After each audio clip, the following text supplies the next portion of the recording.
Hi everyone, welcome back to our series about the early days of 3D laser scanning.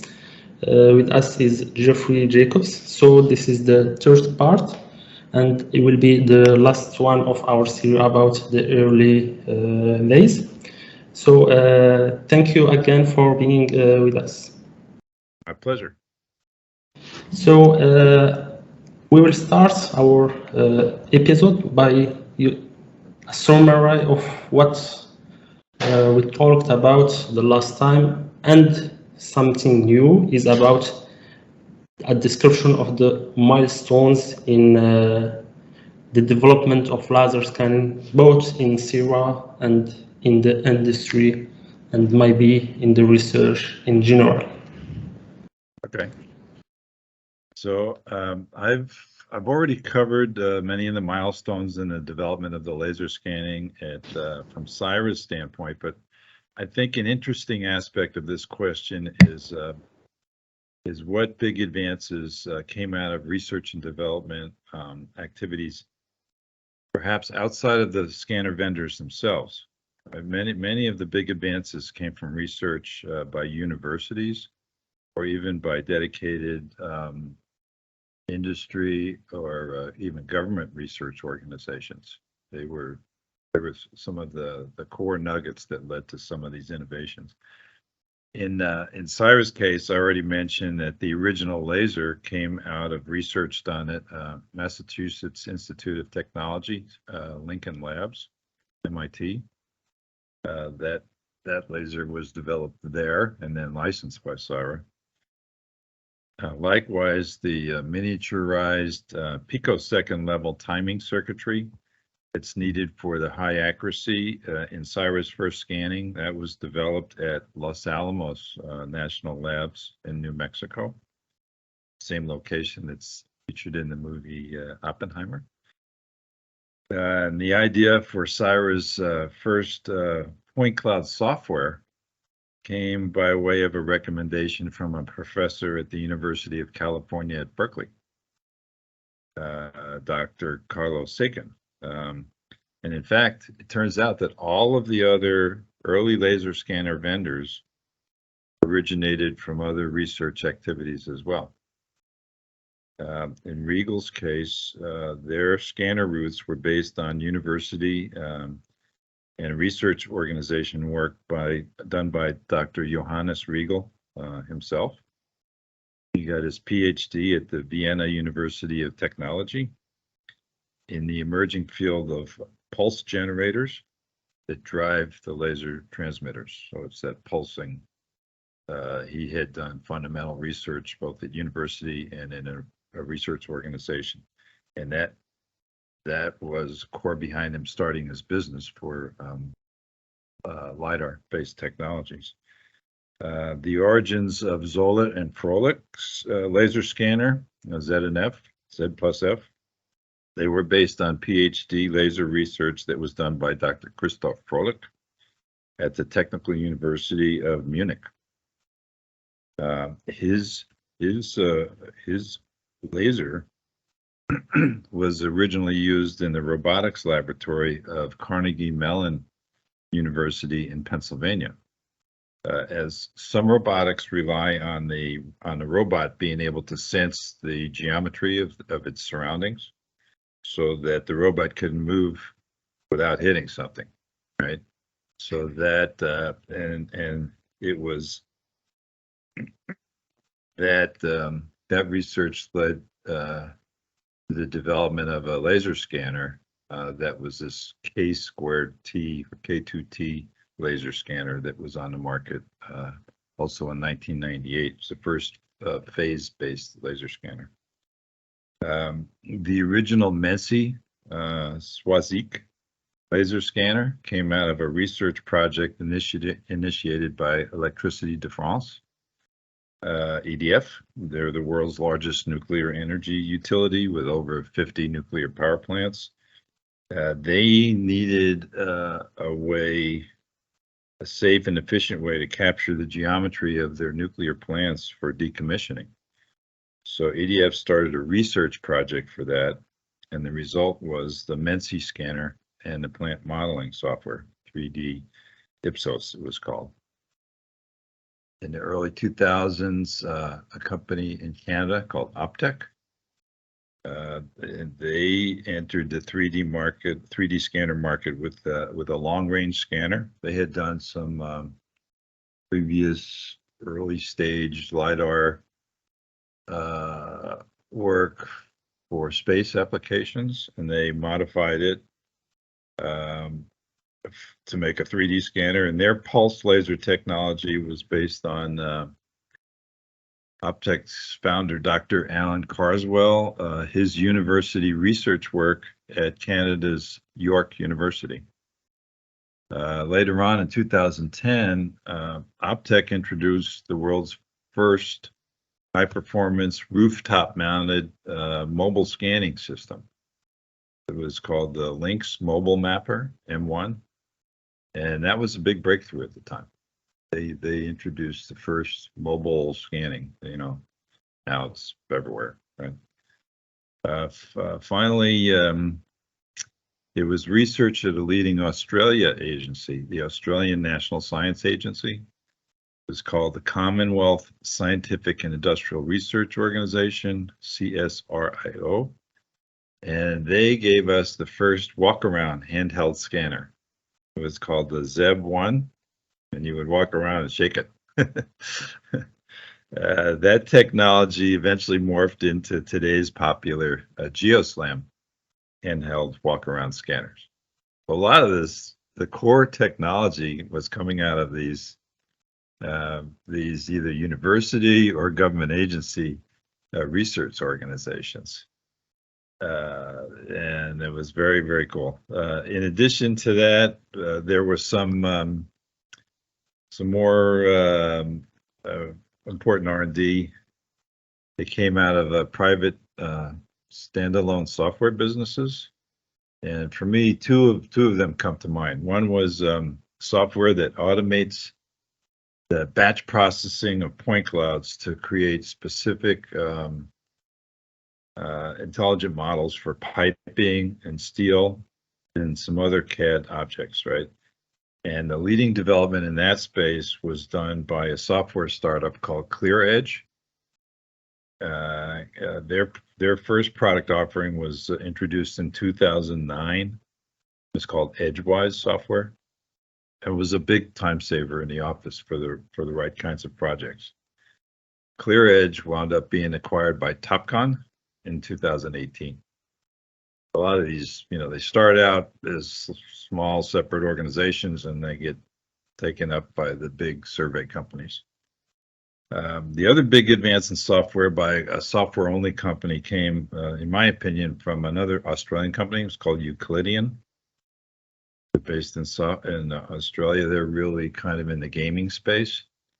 And they developed a software engine that essentially conquers this huge challenge of working with massive point cloud data, being able to fly through it fast and access the data without having to transfer files all over the place, even terabytes of point cloud data. And their point cloud engine came from their own research and development in the video gaming software field. So there's still a lot of other gaming engines have also started to be used for point cloud processing, right? And I think I'd cover a lot of the other major milestones on the scanner side when I was talking about Saira and Leica's advances in that field. So again, you know, you think about 3D laser scanning and the brand names that are on the instruments, but a lot of the core technology was actually developed in universities and research organizations. And then it is a good thing. Let's commercialize it. Right? Yeah, that so sort of summarizes some of the big ones. yeah, so the universities contributes a lot to the development of the laser scanner, Right. either terrestrial or mobile one or a European one. Right. Now we will come back to industry, so the commercialization of your laser scanner at Sierra.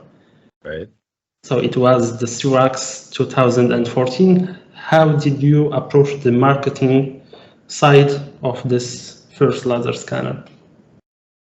Yeah, that's a very good question, and that was my job when I joined Syra. Actually, it's a little bit of an interesting background. When I was at Trimble, and I was talking with Syra back and forth for quite a while.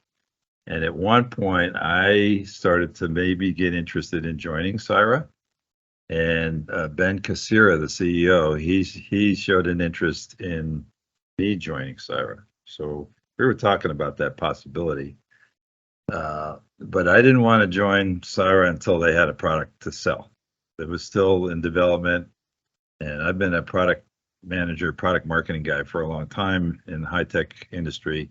And I know that it always takes a lot longer to get the product out the door than planned, and I didn't want to be in a marketing role when we didn't have a product to sell, right?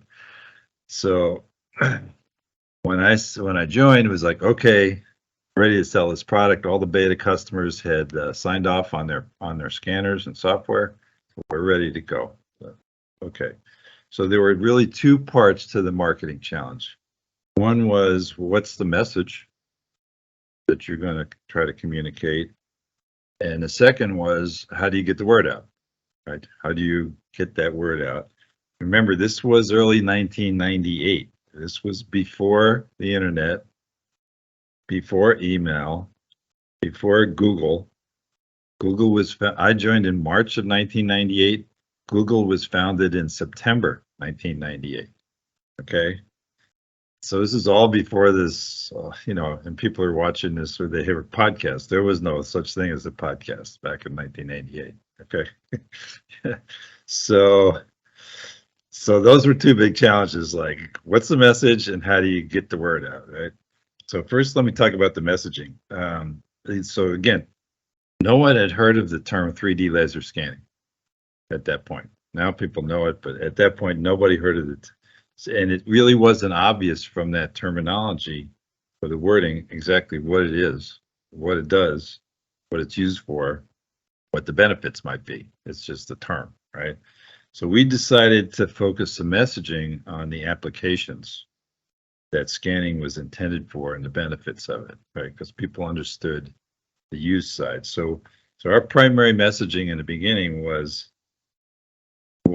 about being able to do fast, accurate as-builts. Okay, it was sort of a new way to do as-builts, to do them fast and accurate, right? So we had graphic marketing images for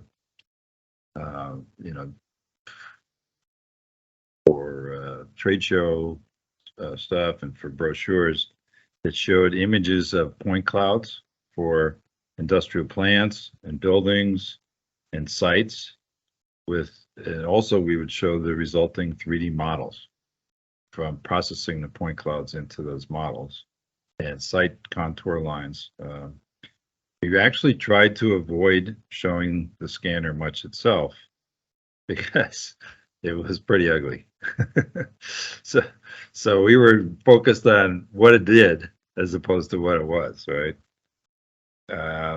Another aspect to marketing on the messaging side was I followed, and I think we as a company did, we followed the marketing approach that was described in a book called Crossing the Chasm by Geoffrey Moore. He spells Geoffrey the same way I do, Geoffrey. He's a famous U.S. business consultant. That that book takes the readers through something called the technology adoption cycle, and it looks at that cycle from the market side, and what type of people get into the technology at different points in time, right? And I use that book religiously. I used it the whole time I was involved in 3D scanning. It was for me, it was a big plus.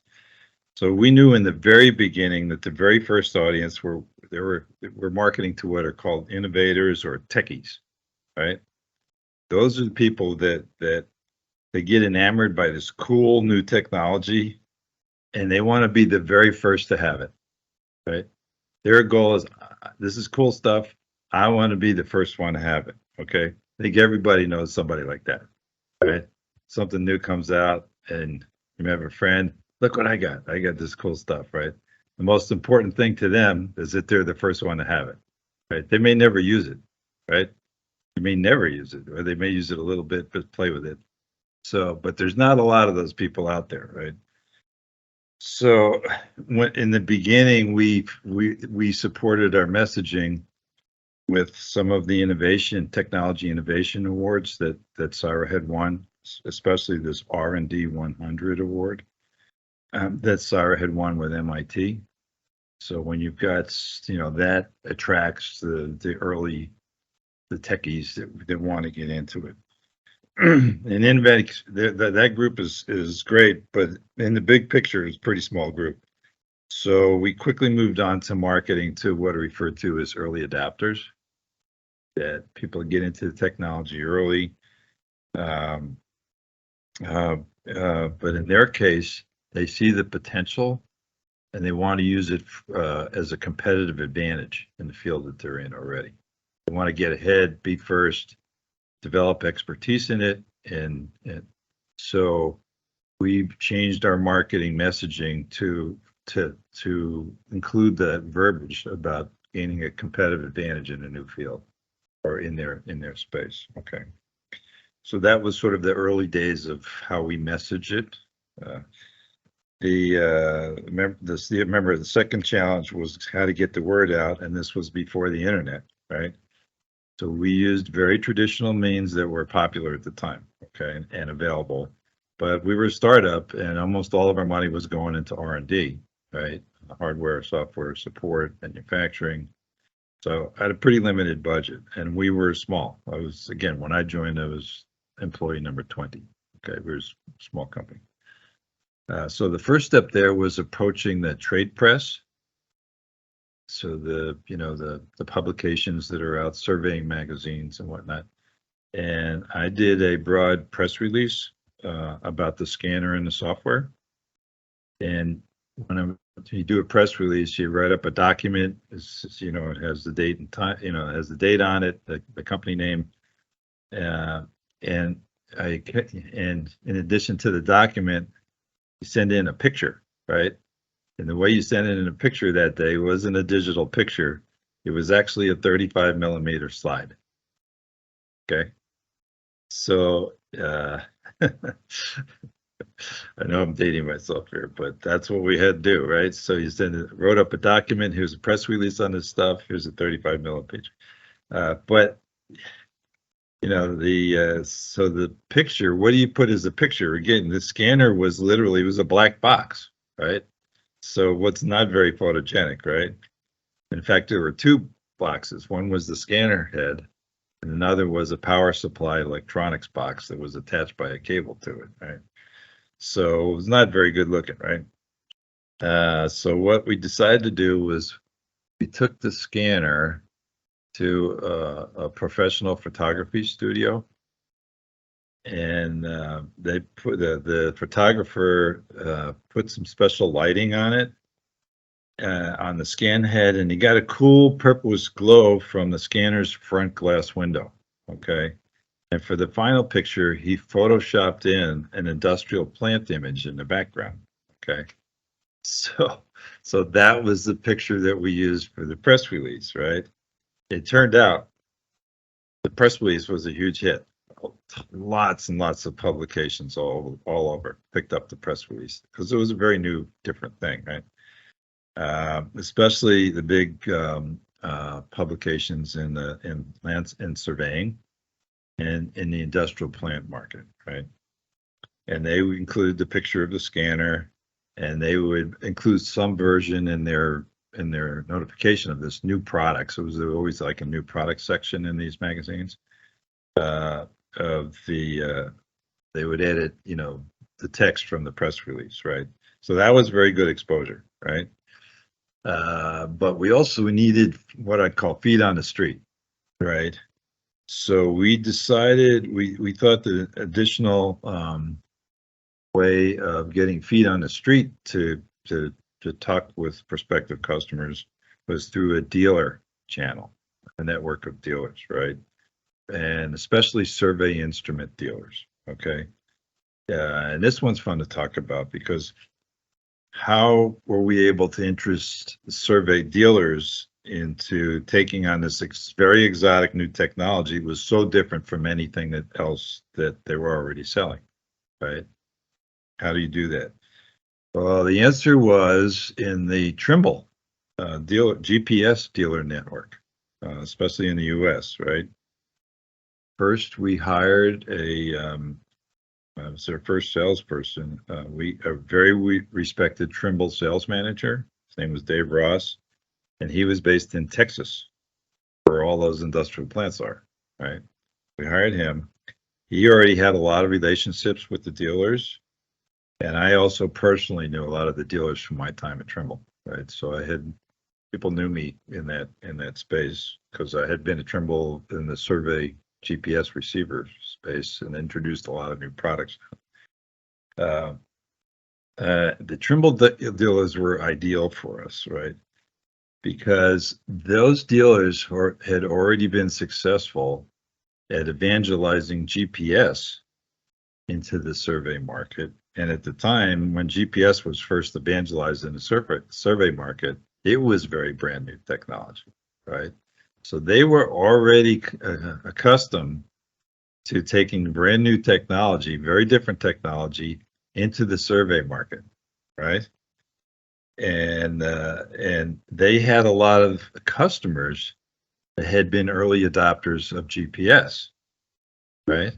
So they already, not only had they experienced it, but they had a lot of customers that had already been, remember this is the crossing the chasm thing, had been early adopters, right? If you're an early adopter, you're an early adopter of everything, not just one thing, right? That's just who you are, right? That's the DNA of the organization, the DNA of the decision maker. They're they're always on the cutting edge of stuff, right? So the dealers were accustomed to it, and they had customers that were already in that space, right?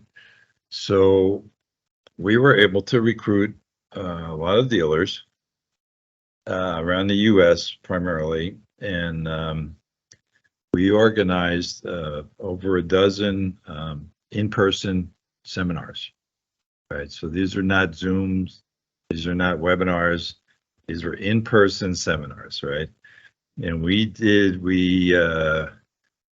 very active recruiting of attendees. Each seminar lasted a half a day. We would do 2 in a day, and we held them a lot of different locations around the North America in conjunction with these dealers and a specialist from CIRA that could do the demos, right? Because we brought in the scanner and we did a full demo. We'd scan the room. People would see the scans emerge on a screen, and all the jaws would drop. Right? Never failed. People would first time they ever saw it was always mind blowing, right? And then we also exhibited several industry trade shows. So, for example, I think Intergeo is going on soon, or it's right now. And at every trade show, in addition to the people walking by, there's always editors from trade publications that walk around the show and they look to see what's new, right? And this stuff was so new, it was very easy to get their attention, right? So that was another way to get the trade press that was covering the shows. And we always got the technology, we always got mentions as like sort of one of the most interesting things at the show, right? Which was really good. In fact, the very first connection that CIRA ever made with Leica Geosystems was at a trade show, right? It was at a trade show in Portland, Oregon. And it was, at the time, the U.S. had a version of Intergeo. It was a big national show. Now that thing has evaporated. But at the time, that was a big one, and Leica was there. Some senior staff from Leica were there, and I went over and tapped him on the shoulder. I knew a couple of the people from Leica. They were my counterparts when I was at Trimble. And I said, hey, you guys should come see this new stuff that we have. I described it to him a little bit. And I said, come take a look at it. You may look at it and you think, well, it's interesting, but you're not interested, but you might find it interesting. So they at one of those trade shows, they came over, and it was in 1999. They came over and the jaws dropped. We were scanning overhead pipes in the exhibit hall, displaying them on the screen in real time, taking measurements, and basically that eventually led to Leica acquiring Syra. It was that first connection at a trade show. Okay.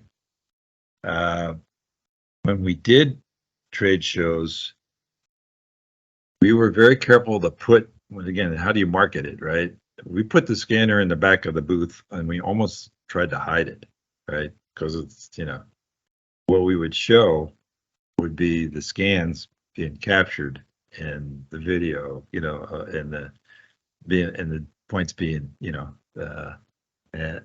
because I mean, the fact was, I would tell people when I was asked, I'd say, yeah, the scanner's really big, it's really heavy, it's really ugly, but it's amazing what it can do.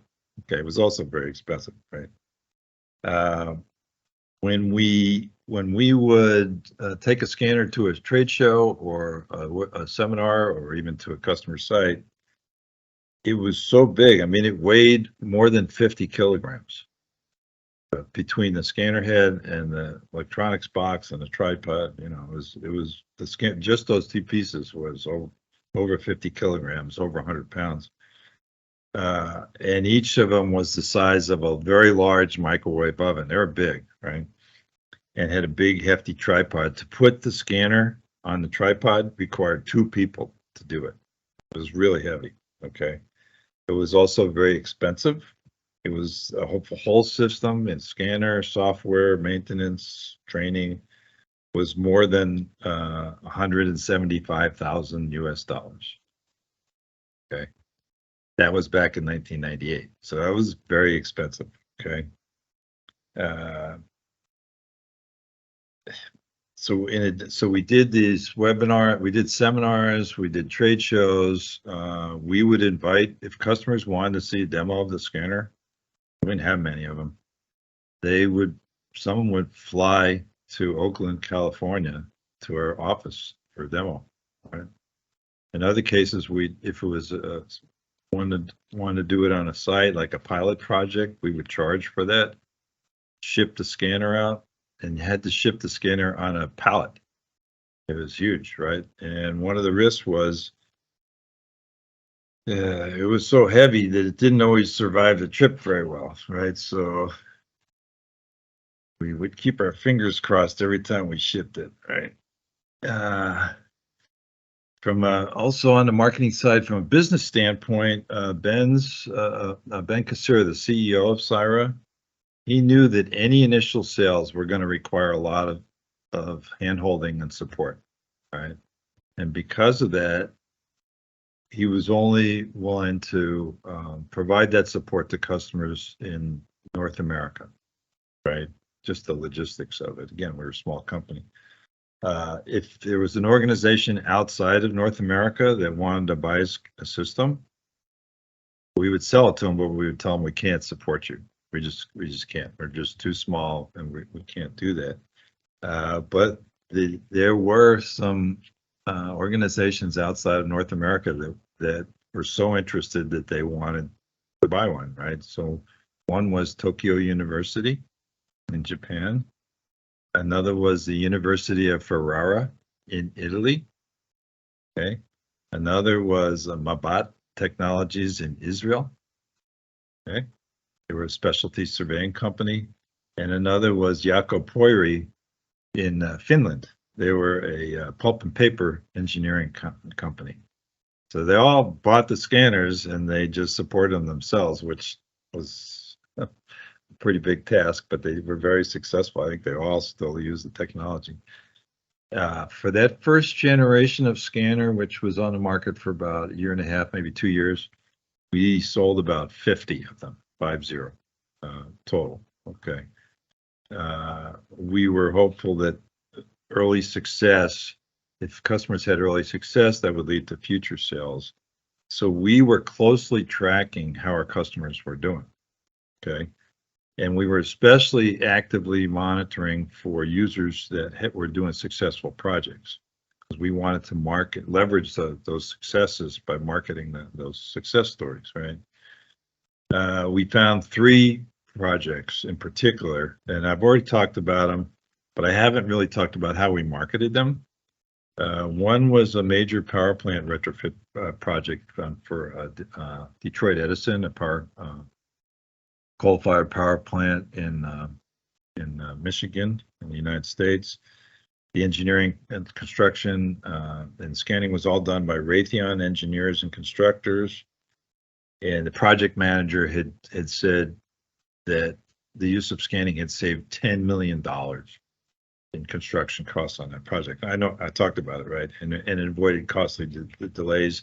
They won an award called the NOVA Award from the Construction Industry Forum for that project, right? So that project was picked up. That success story was picked up in a lot of different publications, including Bentley's publication, because he used MicroStation.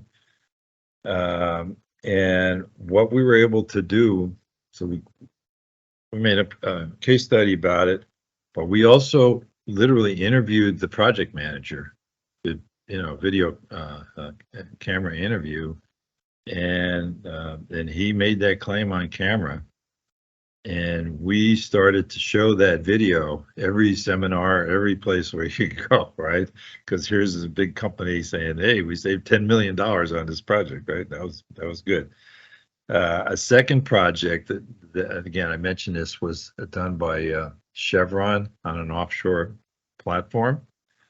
Again, cost savings, but especially they were able to get the platform back online. This is in the Gulf of Mexico. Was worth millions and millions of dollars by being able to get it back online sooner than planned. And again, we were able to get a video. We had a video camera and get an interview with him. And he said on camera, he talked about all the benefits of the technology and why they did it, how it went. So we would show that video everywhere, because there's a guy from Chevron, project manager, talking about it. And then the third one that we did that with was there was a civil survey company in San Jose, California, called Mark Thomas, and they had done this. They'd use a scanner to scan a busy multi-lane highway to survey it from off the side of the road. And that project got featured in magazines. We had reprints done of the articles. But we also got the project manager on camera talking about all the logistics of the project, the benefits of using scanning. So those videos, we showed them a lot at every seminar that we did, everywhere we could. Aside from that, we definitely had some challenges. Aside from single projects here and there, a lot of those first early users, they were not being financially successful. They made a big investment. There was a lot of the economics of using a scanner were pretty tough right then. So there weren't a lot of projects where it made economic sense to use it. There were some, but not too many. When we had our second generation scanner, the Cyrax 2500, which was introduced in early 2000, so a couple of years after the first one, more than half of the organizations that bought the first generation scanner, they also bought the second generation scanner. Okay, so that was a very good indicator that, okay, the technology, it's not just a flash in the pan. It's something that's got some legs, and then over time, the other thing we would watch is that as time went on, we would see that some organizations would buy a second scanner. even within the 2,500, they buy more than one. So it was like, okay, it's finally got some commercial traction. And we were all over the case studies for successful projects and successful users. You also asked, I think, about some of the first applications that showcase the technology's potential. I think I talked about a lot of them already. You know, obviously the industrial plant ones, the highway, the busy highways was another one. But basically, what was showing was that it was particularly good for capturing what I call complex geometry. There are a lot of detail and complexity in the scene. That's what it was showing. It was beneficial for at that point in time. We also learned this part, getting back to messaging. So as our customers start to use the technology, and again, we were following them very closely about how was it going, right? Especially me in a marketing role, because I wanted to, and I'd hear good stuff, bad stuff, right? But I was really following it closely. They started to report about a couple of benefits that we hadn't really anticipated. Okay, it was like new. It's like, oh, really? That's a big benefit. And one of them was one big benefit that early users started to talk about was that they by using scanning, they were avoiding something they referred to as go backs, right? Where they would have to go back to a site because they might have missed something the first time around, or the client asked for something else that was there that they didn't really know, right? But a big differentiator of scanning versus traditional surveying at that time, which was just point based, you'd go to a point and survey here and there, right? Was that it would capture everything. It was the biggest differentiator of scanning versus traditional techniques was the density of the data, right? It's the completeness of the data, right? That was the biggest differentiator. A lot of people would talk about it as 3D being the biggest differentiator, but that wasn't it. It was the density of the data, right? And it was very complete. So they weren't wind up, not having to go back to the site. And in some cases, that was a very big deal, right? And in particular, offshore platforms, oil platforms, and nuclear power plants, because you can only get in there at certain times. So you want to capture everything the first time that you're out there. So sites that were very far away, remote, difficult to access, scanning was the way to go, right? A lot, it was a big benefit. So we also started to incorporate that benefit into our marketing messaging, right? Another benefit we would start to get feedback on was they were using this completeness of the data capture of the density as what I call a QC or QA tool when they were doing their drafting and creating drawings, right? Because you had it in the background and you're creating drawings off of the scan data, right? And you could tell if you were missing anything, right? It was just obvious. It was turning out to be a helpful QC and QA office when they were creating final deliverables because it was so complete, everything was there, right? So we were quickly incorporating those additional benefits that we hadn't fully appreciated first time around into our messaging. So I know it's a lot about marketing, but it was an exciting time to try to market a new technology. I used to get a lot of credit for it, for what we did, but honestly, it was easy. The technology was easy to market because it was so sexy, right? It's just so cool. Still cool. Yeah, that's very cool. I think you covered the application of laser scanning, but what was or were the unexpected application or unique application of this first laser scanner? Yeah, that's also a good question. And I mentioned one of them I talked about a bit already, but probably the most unique one was seeing it seeing it used in making movies, in feature films, right? And I talked about that project. I'll just briefly say it again, but it turns out that in these when there's a movie and it's got a lot of computer graphics in it and it also has real people in the scene, what they call live action set, it's important to have a very detailed 3D model of the scene so that when computer graphic elements such as giant creatures or whatever are brought into the scene, that their feet land in the right place, the shadows are cast in the right place, etc.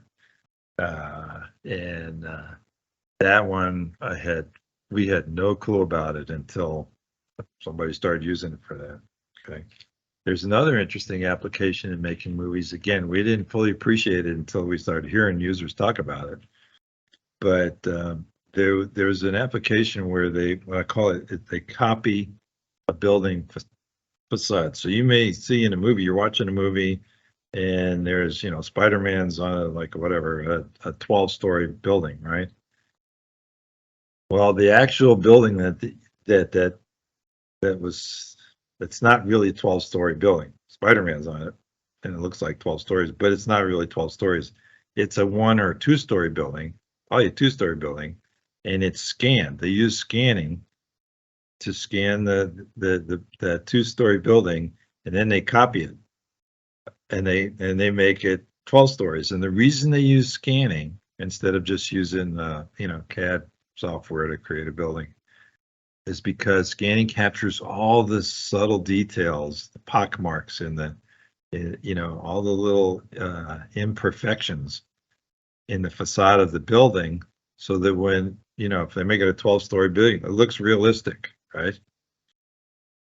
We had no idea that was an application until our users started telling us that they were doing that. Okay. It was pretty cool. And it's so, and I think I mentioned this already, but scanning has become so ubiquitous in making these kind of movies that there's a call out in the credits of movies now for laser scanning services, right? It's just very cool to see. Video games, we didn't foresee that. Okay. Scanning used to capture golf course, putting greens and Formula One racetracks, all those things. We didn't see that coming. It's also used, this is stuff we've discovered over time.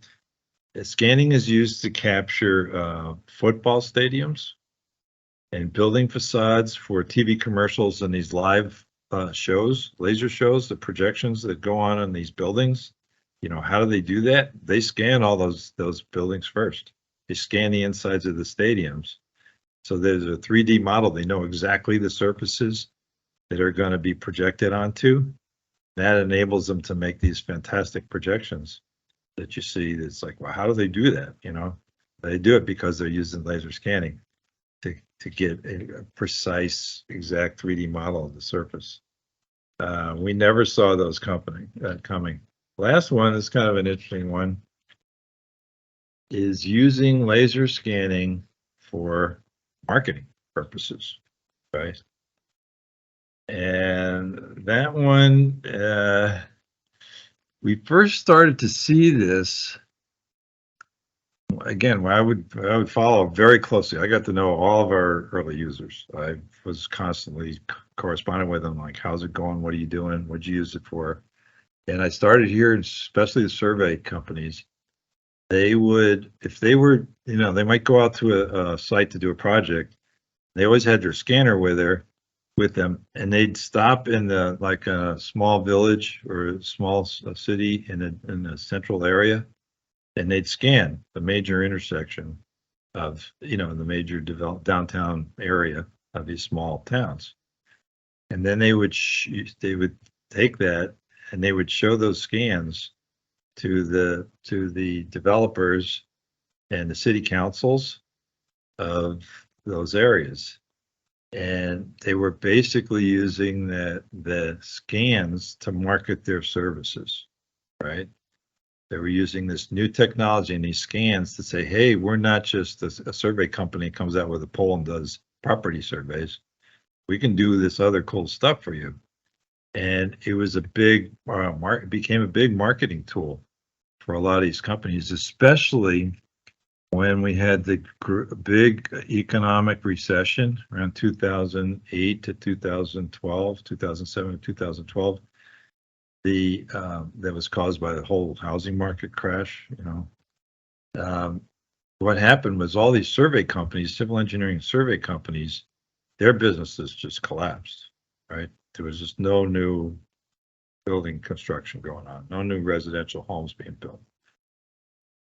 And they needed a way to either diversify their businesses or figure out, how do I get in to even see this customer? Nobody was, how do you get in to see a client during that period of time? And the ones that had scanning used it as a marketing differentiator. Say, hey, we're not just traditional, we have new stuff. We have new tech capabilities, and they would get in the door, allow them to get in the door and then get some work. Some of them even use the technology to diversify traditional civil residential construction space. And they got into rail, they got into ships, they got into industrial plants, they got into forensics. So they were able, during a very difficult period of time for their businesses, they were able to use scanning to get into other applications than their traditional businesses. And it was a big marketing aid for them.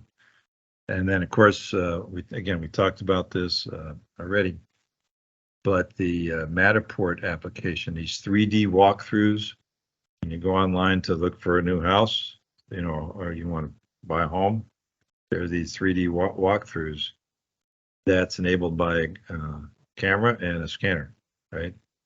In a single unit. And that is purely a marketing application, right? That's what it's for, to market the home, right? So we never really foresaw the fact that scanning would be used as a marketing tool, right?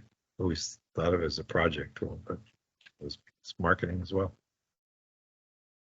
So that was kind of the ones we didn't see coming, but turned out to be pretty cool. Yeah, very interesting. And at the first time, I think Sierra was not the only producer, if I would say, of the laser scanner. Who were the first competitor, and how at Sierra did you manage to make a difference from the other one? All right, that's a good question. In the very early days, in 1998 was really the landmark year. That was the year I joined CIRA, and that was actually, that was the year CIRA started to market its products, right? There were 3 laser scanner competitors, right? And they really all started the same year, coincidentally. I think it was just a coincidence in time. But so there were 4. So CIRA was one. The other 3, one was called Mency. I think I mentioned some of these briefly already. Mency, Regal, and there was a short-lived one called K2T or K2T. And it turned out there was a very significant differentiation among all the 4 competitors at the time. And fortunately, CIRA was able to jump out into an early lead. And there was a scanner, there were differentiation on the scanner, there's differentiation on software, and there was also differentiation among the companies themselves and the sort of the nature of the companies, okay? The most direct competitor early on for CIRA was Mency, because both systems had been developed with the plant market, industrial plant market, as their primary target, right? So CIRA's was developed for doing retrofits to nuclear power plants or industrial plants in general, and Mency was actually a spin-off of a utility in France, Électricité de France. And it was a research, they were concerned at that time about decommissioning, but so both Menzi and Cyra were developing scanners and software to address the plant, to create as-built of the plans, right? There were pluses and minuses for each system. Menzi's pluses, the scanner weighed a lot less, right? Instead of 50 kilograms, it was 14 kilograms, so it weighed a lot less. It was less bulky, it cost less, all right? It had a bigger field of view. The original field of view for the Menzi scanner was 320 degrees horizontal by 46 degrees vertical.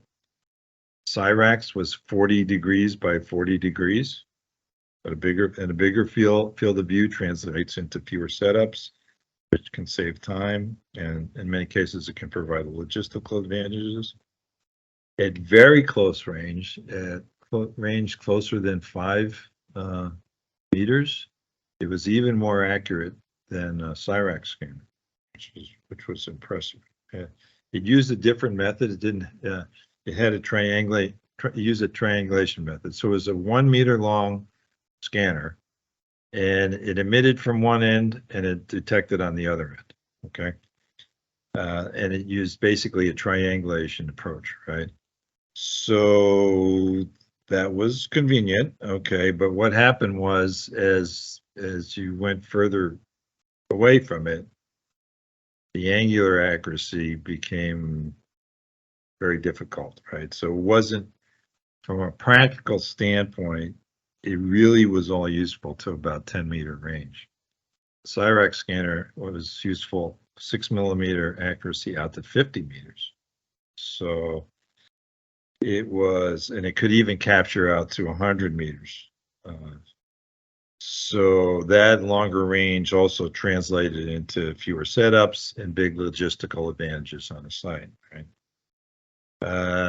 Although the Menzi scanner had a bigger field of view, you couldn't scan overhead, right? You had to do some kind of a kludgy thing, or and in a lot of industrial plants, you need to scan overhead. Just do, right? The Skyrax scanner, although it was only 40 by 40 field of view, you could point it straight up if you want. Another big differentiator there was simply scan speed. The Cyrax was spec'd at 800 points a second with max instantaneous at 2000 points a second. Menzi's scan speed was 100 points per second. Okay, so 8 times slower, right? A typical Menzi scan would take an hour. Okay.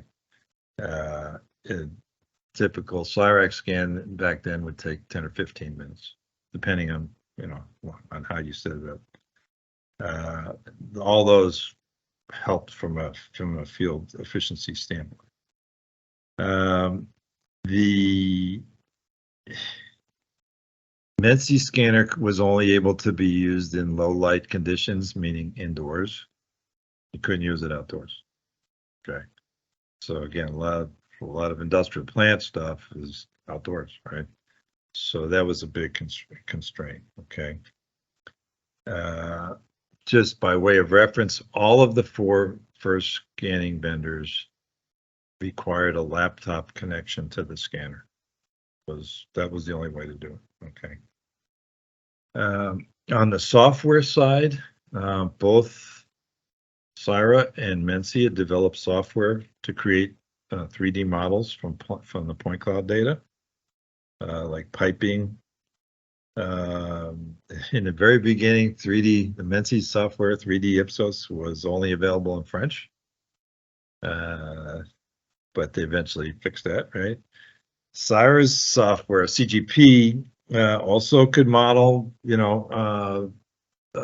piping and steel and whatnot, but it was also able to be used for some civil survey applications. So you could create ground contours and surfaces and civil survey line work in the software. So whereas Menzi software was 100% planned. Okay. Bottom line was that from a utility standpoint, the Cyra system was more versatile, right? It just could be used in more different ways, more different conditions, for more different applications. And it was more versatile. And most of the early users, in fact, today, most of the users of scanning are service organizations. The service organization they like that versatility, right? They want to be able to use the technology, especially for a big investment, in as many applications and projects as they can, right? So the versatility was very attractive to service organizations, and there was also organizational differences between CSIRO and Mency. CSIRO was based in the U.S. and was a Silicon Valley startup run by a successful entrepreneur from the engineering construction field, and we were very aggressively going after the market. Okay, we had big vision, big plans. Mency was based in France. It was actually a research organization. It was converted to a business to try to sell it. They set up a subsidiary in Atlanta, Georgia, to concentrate in the U.S., but that subsidiary wound up mostly just doing service projects. So it was a different kind of mentality between the organizations. In reality, we ran into very few head-to-head competitions with Mency. Okay. And I believe most of the early Mency systems were sold internally to electricity defense. Okay.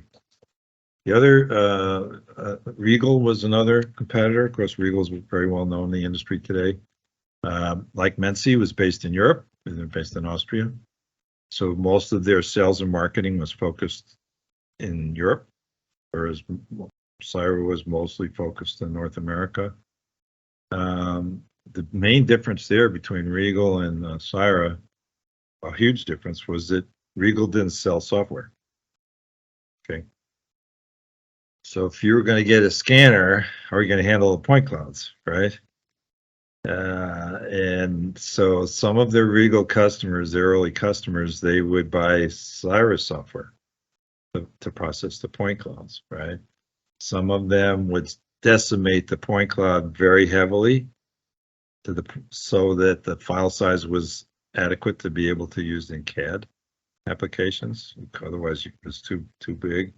Some of the early users developed their own software. There were universities that said, "Oh, this is a good project for a PhD student."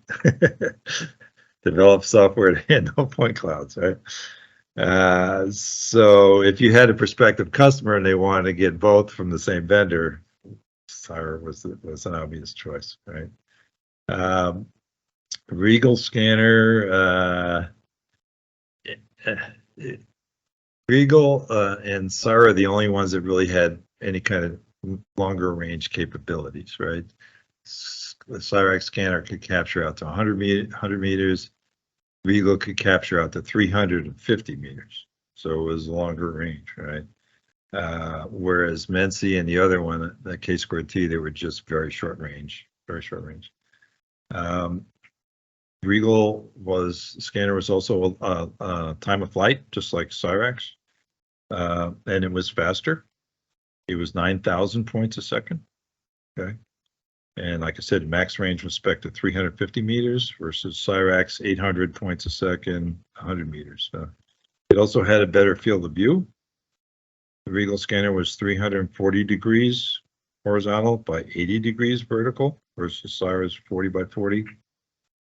And all that translated into, a very differentiated capability for Regal scanners. It was good for terrain kind of in applications, right? And that's where it was used. Some of their big first success was in the mining industry, right? They teamed up with a company in Australia, I think Maptec, to commercialize their products. The Regal scanner, big plus for it was that it was developed. The first development was in steel plants for these vessels that had molten steel in them. So that was a very harsh environment to use scanning in. So the Regal scanner was environmentally very robust, right? CSIRO scanner was not. And so they had much higher reliability than the CSIRO scanner, which CSIRO scanner was a risk just in shipping it around, right? But the Cyrax scanner had some big advantages on what I call the scan data side of things. So it had high positional accuracy. The Regal scanner was sort of in the 20 to 30 millimeter range. It's 20 to 30 millimeter accuracy versus 6 millimeters for Cyrax. So you couldn't use Regal scanner for plant applications. Just wasn't accurate enough. Cyrax scanner also had the capability to what I call to do fine scans. So you could target a small area and do a very detailed scan of that area. That was useful for capturing targets. So when you need to capture a target for registration, you could do it very accurately. You could also zoom in on certain details, maybe architectural details or a plant valve or connection details, bolt locations. That capability was actually very helpful for a lot of customers. They use that often, right? You said, hey, let's go and get some detail in this area. So there was the last, and probably maybe the most important one is what I call data quality. So one of the things that when customers were evaluating scanners, and they probably still do this, they talk about how much noise is in the data, right? And what the easiest way to determine that is you scan a wall and with different scanners, and then you take a look. You take a look at you may even make a model of that surface, but even if you don't, you take a look at that data from the side, and you can see how much spread there is in the data, right? And Cyrax had very low noise data compared with Regal or any of the other vendors. It was low noise at close range. That was okay. But compared to Regal data, a user was thinking, I'm just getting much better, higher quality data, right? And customers still look at that, do that evaluation. So it was less noisy, right? Same thing at the edges of surfaces. If you scan, you come to an edge, you may get points trailing off in space. And the Cyrax scanner had a very small beam size compared to a Regal one. And so you get much less, edge effects, what I call edge effects with the Cyrax scanner. And also the Regal scanner couldn't scan overhead, right? You had to, tilt it somehow. It was pretty kludgy. Price-wise, they were about the same. Metsi scanner was a lot less, but the Regal scanner and Cyrax scanner were about the same price. And then I mentioned that Regal was based in Europe. They mostly sold in Europe. In the US, Regal had a single dedicated exclusive dealer. Likewise, in Japan, Regal had a single dedicated exclusive dealer. In Cyra's case, we had lots of dealers all over the place, right? Especially in the US. So we had big sales and marketing advantage just in terms of feet on the street. So we jumped out to a big early lead over Regal as well. The other third competitor was a company called K Squared T, and nobody ever heard of them because they were only around for a year as that entity. They were the first to develop. They came out of Carnegie Mellon University in Pittsburgh, the robotics laboratory. They discovered that the technology that they were developing could be used for, basically creating as-built, if you would, not just guiding robots. And the huge advantage of that system was that the scan speed was 100,000 points a second. K-Square-T scanner, which I learned about the very first day that I showed up at Cyra. It was like, oh, there's a new scanner. It's 100,000 points a second. And I knew that ours was about 1,000 points a second. I thought, oh my God, I made a catastrophic career decision, right? So it's because of 100 times faster. But that was not the case. It was called Scene Modeler or the Franklin Scanner, and it was not based on time of flight. It was based on, it was called a phase-based, so it was based on a phase shift method of determining range. And although it was very fast, it had some important drawbacks in terms of data quality and some other practical limitations. And one of the biggest was eye safety, right? So all these systems use lasers. In K2T's case, that scanner was class 3B, which basically meant you had to put up eye safety warnings around the area. You had to keep people out of the area. You had to wear the proper eye protection. You couldn't use it when people were around. And it was only safe to use indoors. Okay. And the reason for that was the sensor was so sensitive that if it would pick up sun radiation and treat it as a scan point, right? So you had fuzzy data everywhere, right? It was short range. It was noisy data, and with 100,000 points a second, it was creating file sizes that at that time were just too large to handle with any software. It was a real problem, right? So the early projects that they did was basically all building facades, and they would have students at the university create these drawings from them. It just wasn't economically practical for anything. So rather than try to sell those scanners commercially, it was just too hard, especially because of the eye safety issues. Within 1 year, they changed from a product selling organization to just a services organization. Okay. They would go out and provide services. They changed the name of the company to QuantaPoint, and they also changed their business focus to industrial plants. They started developing software for that. They had some good customers. And at one point, I think they had more than 10 scanners, maybe a dozen scanners. So they were doing pretty well. They eventually got acquired by another big services related company. Okay. But from them, the laser that they were using came from Z plus F. It was Christoph Froehlich's laser that he had developed at the university. And Christoph was hoping to sell a lot of lasers through K2T. But when K2T switched their business model to be a service company, Christoph said, well, I'm not going to be able to sell a lot of lasers, a lot of my lasers, right? Because they're going to be a small single user. So Christoph decided to develop his own scanner, which he did, and under the Z&F brand, and they're still around today. They're still a well-respected brand. So I think, looking back on it, to summarize that, of the 4 vendors, again, Cyra jumped out to an early lead, and I described all the reasons why.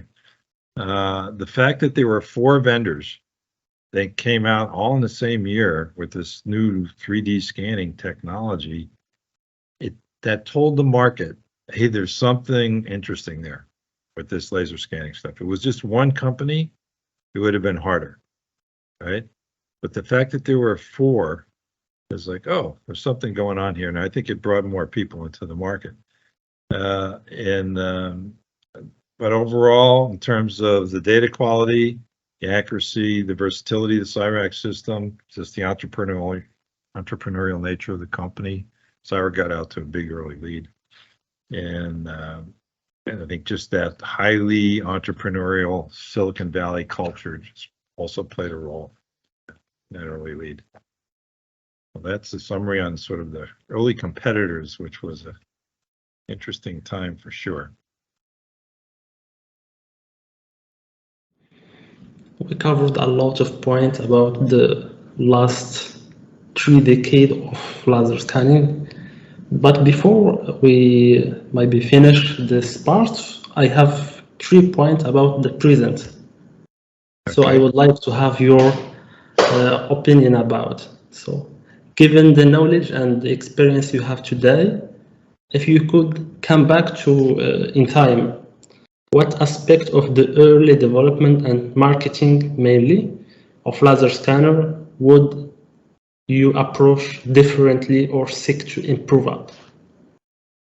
Yeah, it's an interesting question as well. Looking back, I think, I mean, really, when I look back at it over the last, what's now 25 years, to me, it's amazingly, the technology has come amazingly far, amazingly fast, right? I mean, from where it started to where it is now, it's incredible to me, right? The development of the faster scanners in particular has been heavily dependent on the development of faster and suitable lasers. And the fact is that the big scanner vendors like a Trimble, Faro, Topcon today, even GeoSlams and other handheld systems, they don't make their own lasers. Okay.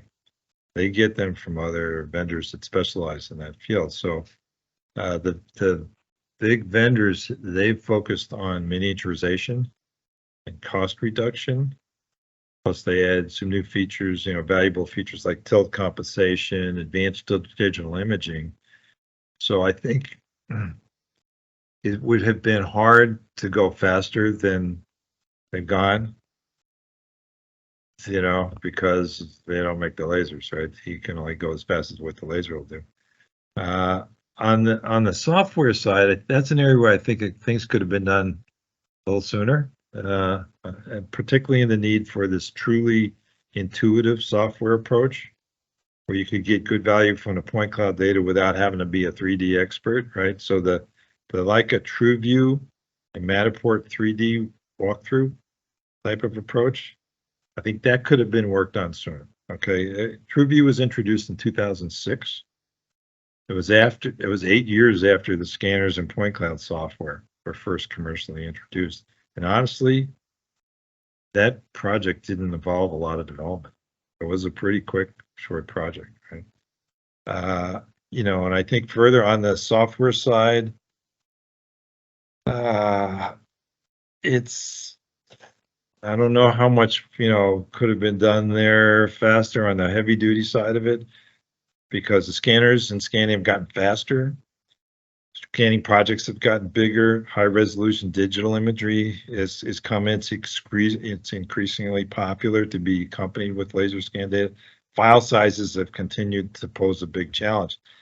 It's been a challenge on the office processing, storage, and sharing side, but it's hard. It would have been hard to make more advances in that space without parallel advances on the computing technology side, right? So I don't know how much more could have been done there, because you needed faster chips, you needed better graphics cards, communication technology, all that. I don't know that things could have been too much faster there. So I think in hindsight, the industry has done remarkably well. I mean, remarkably well. Give them, all the engineers, a lot of credit. That's very good. And how it feels to see all this progress that have been made from the first Xerox 2400 to today, we can have like the PLK 360. For me, the progress, like you say, even to have it in smartphones, has literally blown me away. I never foresaw that. Okay. I remember when I was first trying to decide whether or not to leave Trimble, right? I was still at Trimble and Cyra was recruiting me to join them, So one of my questions to myself was, and I had a good job at Trimble, was, well, how successful can this 3D scanning technology become? Okay.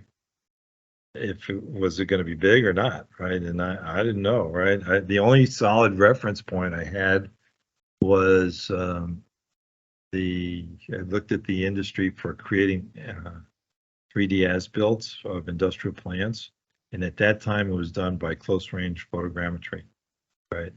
And that industry was not very big, right?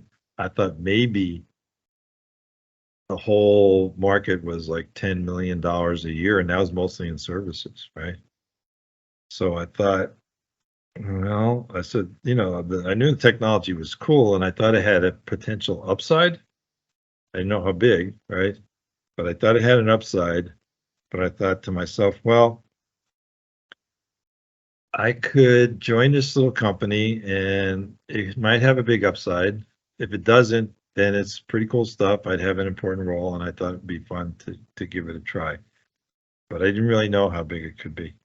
Somebody asked me once if I thought it could ever be widely adopted as GPS, because GPS is in our cell phones now too. And at that time, I said, no, I said, I don't think so. I said, because there were two different reasons for that. One was GPS could be used for mapping.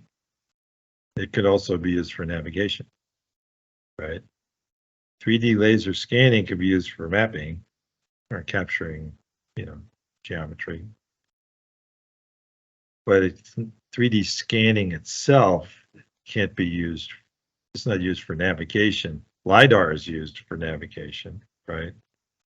But not as a scanning, and not in a scanning mode, right?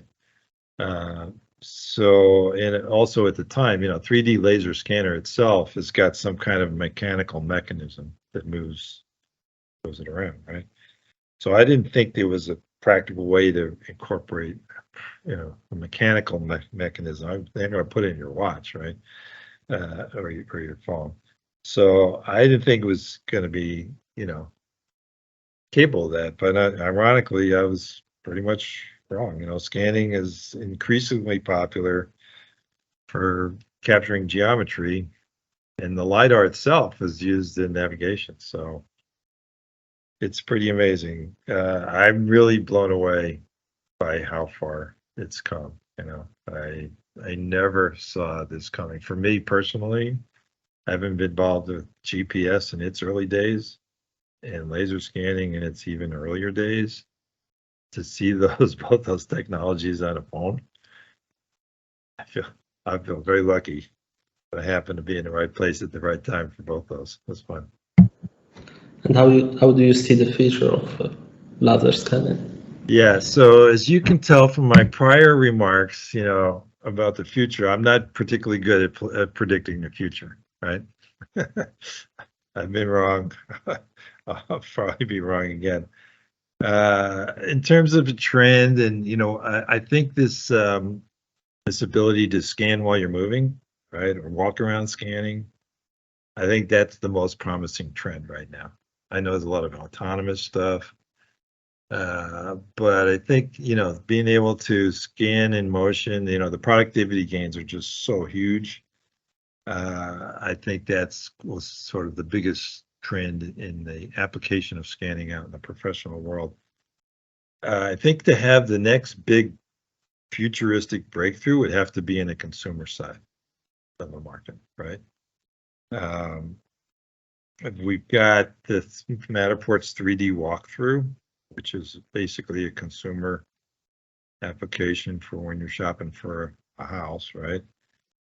But even that, even the people that use that create those 3D walkthroughs, they're professionals, right? They're not really everyday consumer,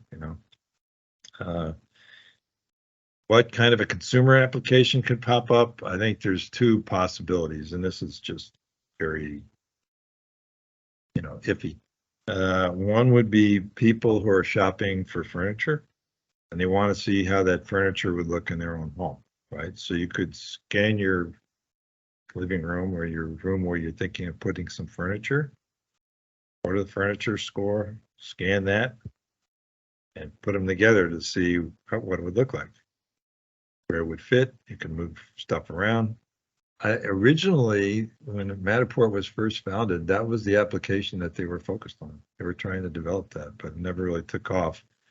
Wound up doing the thing for homes. The other one that I've thought of, the idea actually came to me from a producer of the TV series Time Scanners.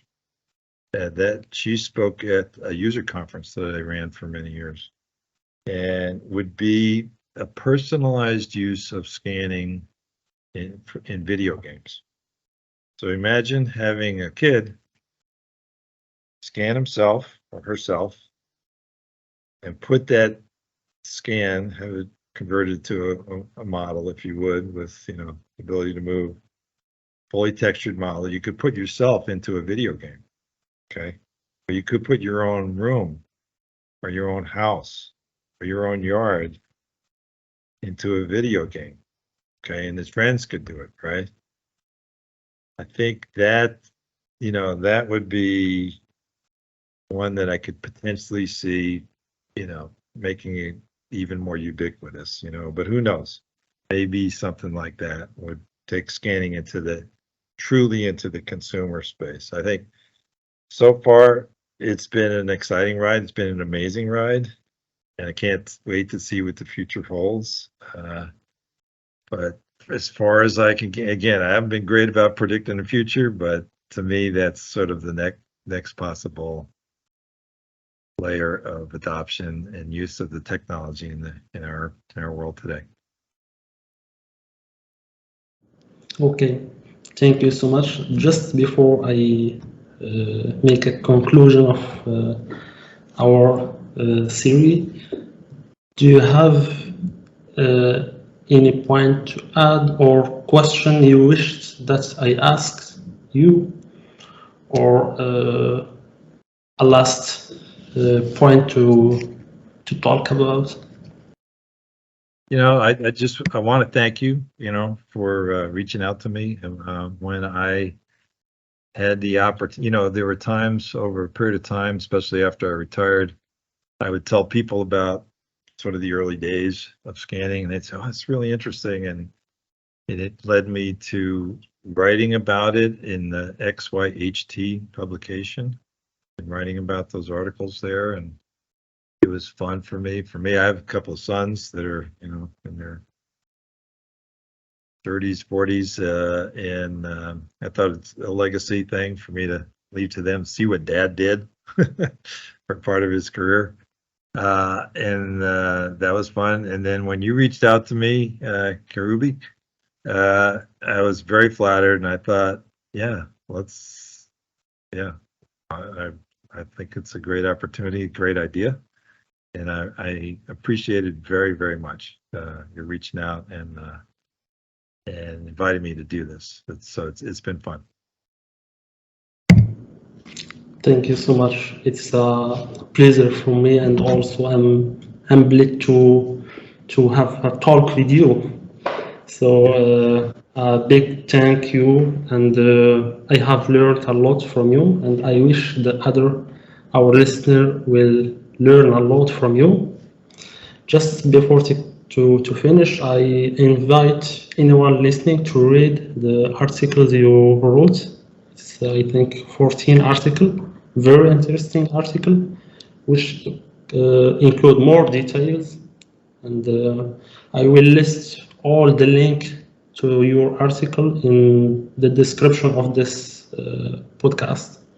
So thank you so much, and goodbye. Okay. Thanks Thank you. a lot. Have a great day. Okay. Thank you again. Have a nice day. Bye. Okay. Bye-bye.